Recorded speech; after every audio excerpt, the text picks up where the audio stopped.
This year, I spoke to a longtime friend of Madiba's, Richard Maponya, the businessman behind Maponya Mall in Soweto. A renowned entrepreneur who managed to make it big even during the apartheid era. He was honoured by the Free Market Foundation. Maponya spoke about red tape that still continued to restrict entrepreneurs like him, somewhat frustrated about government policies. He also reminisced about Madiba in this previously unplayed part of that interview. Maponya was Mandela's chauffeur when he landed in Johannesburg shortly after being released from prison in 1990. I started by asking him if we're keeping Mandela's legacy alive. I think there is an attempt of keeping his legacy alive, but as we see things happening now, it looks as if we are failing him, and it will be a tragedy if we can fail him, because he had given us such a wonderful leadership, which I believe, if it was followed up properly, it would really bring a very big change into this country. Where does the change start to go back? I think if you look at the politics of today, I think that is where the problem is. We say things, we make promises, we don't walk the talk. And this is, I think, the biggest problem. I'd love you to tell me that story of the BMW. Mandela asked if you could get him a BMW and bring a whole troop, I understand, to Lanseria Airport. And there was a lot of goings on behind the scene. Take me back there. And what was the significance of a BMW? You know, I had visited Dr. Mandela. My wife, my late wife, and I visited him just a month before he was about to be released, and he knew that he was about to be released. We spent the whole day with him, and he said, "Richard, I understand that you own a BMW dealership." I said, "Yes, I do."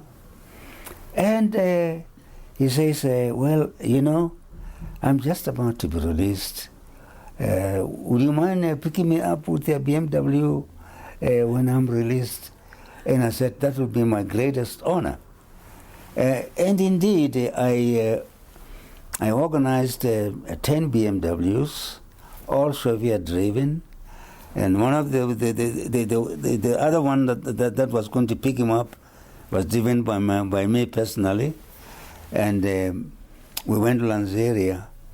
I was so shocked and surprised to find the number of people that had come to welcome him. I didn't know who told them that he was going to land in Lanseria. And when he got out, he was mocked by so many people. We whiskered him, got him into the car, and then I started running.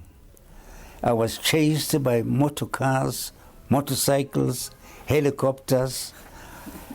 As a matter of fact, he was to spend an evening with us, but we had to divert and go to a place where we felt he would be more safer, because my place wasn't as secured one would like to see. And we spent an evening there.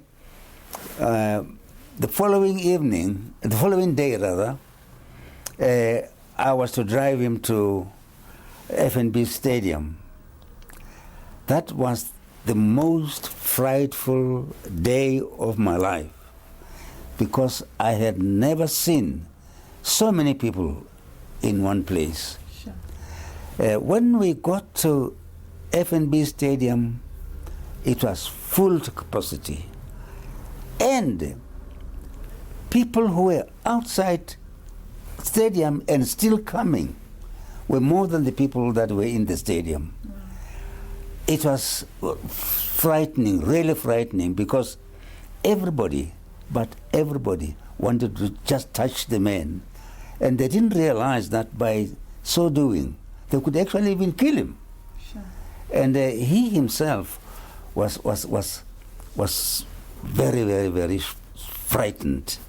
I remember when he was called upon to address the people in stadium. The first thing he said when he got to the podium there to speak, he said, "My life is in your hands. Ubomi bami busezandleni zenu." That means my life is in your hands. That's beautiful. And you were his chauffeur, but then your nephew became his chauffeur, I believe, for the rest of his life. He's still here. Wow. Now that he has passed on, his back is driving me. He's here with me right now. Good.